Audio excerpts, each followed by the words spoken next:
بسم اللہ الرحمن الرحیم السلام علیکم ورحمۃ اللہ وبرکاتہ.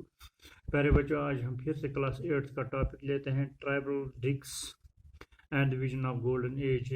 ہسٹری کا ٹاپک ہے. آج ہم اس کے کوشچنز کریں گے. تو پہلا کوشچن ہے فل دا بلینکس جو ہے یہاں پر.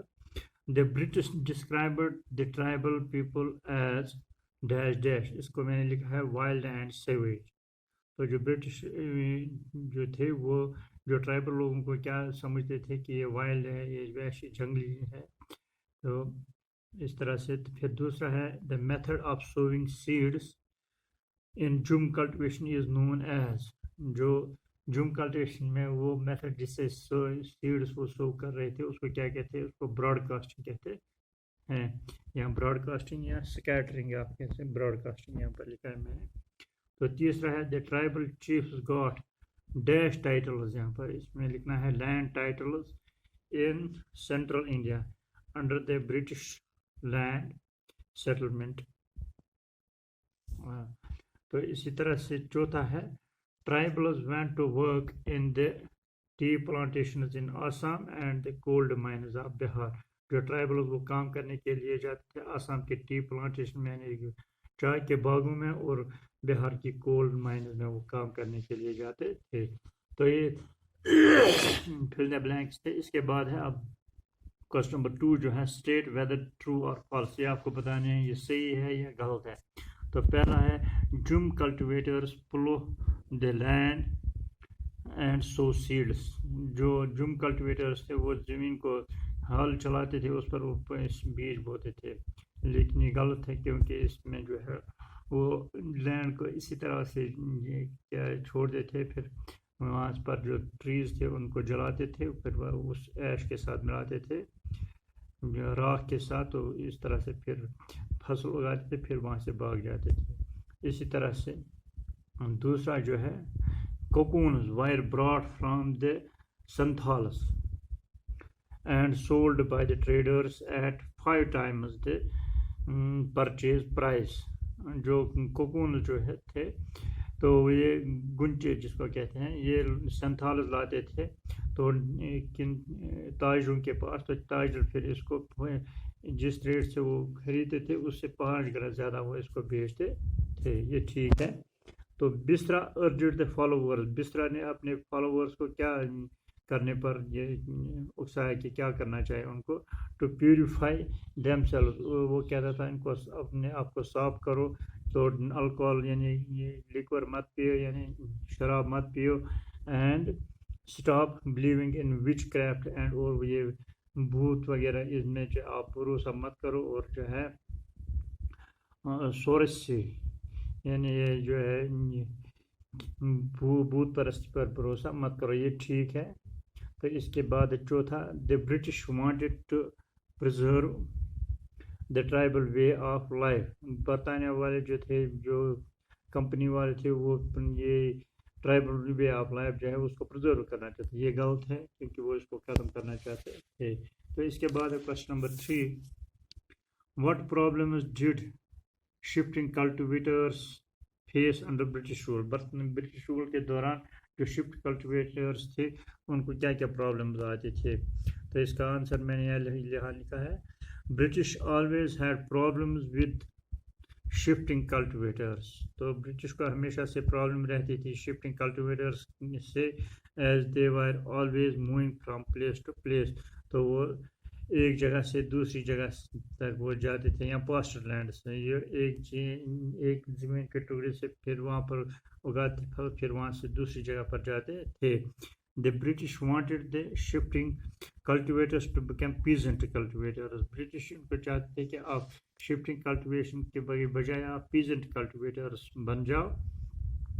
The British thought it was easier to control and administer peasant cultivators. وہ سوچتے تھے کہ پیزنٹ کلٹیویٹرز پر ایڈمنسٹریشن کرنا، حکومت کرنا آسان ہے بنسبت کس کے؟ جو شفٹنگ کلٹیویٹرز، کیونکہ وہ آج یہاں ہوتے تھے کل دوسری جگہ پر ہوتے تھے. اسی طرح دین the shifting cultivators, hence shifting cultivators faced problems when the company planned the land revenue system. تو اس طرح سے شپنگ کلٹیویٹرز کو ان کو پرابلم ہو گئی جب کمپنی نے کیا ان کے اوپر ریونیو لگایا، ریونیو سسٹم کا اطلاق کیا. تو اس کے بعد تیسرا چوتھا سوال ہے how did the powers of tribal chiefs change under the colonial rule کے اندر جو ہے ٹرائبلز کے جو پاورس ہیں وہ کس طرح سے چینج ہوئے، ٹرائبل کے چیفز جو پاورس ہیں ان کے وہ کیسے چینج ہو گئے. آنسر اس کا میں نے لکھا ہے انڈر برٹش رول، برطانیہ کے رول کے دوران the functions and powers of the tribal chiefs, جو یہ ٹرائبل چیف کے جو ٹرائبلز کے جو چیف تھے ان کے کام اور ان کے جو پاورس تھے وہ کنسیڈریبلی کم ہو گئے. چیفز چینج ہو گئے، تبدیل ہو گئے.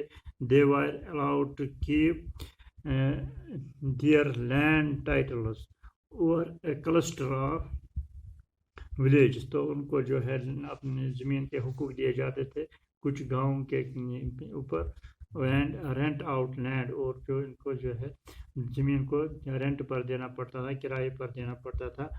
But they lost much of their administrative powers. اس کے وجہ سے ان کے جو ایڈمنسٹریشن پاورس تھے جو ٹرائبلز کے تھے وہ ختم ہو گئے. And were forced to follow laws made by the British officials. تو ان کو انہیں قوانین پر پھر عمل کرنا پڑتا جو برٹش آفیسرز نے بنائے تھے آف انڈیا.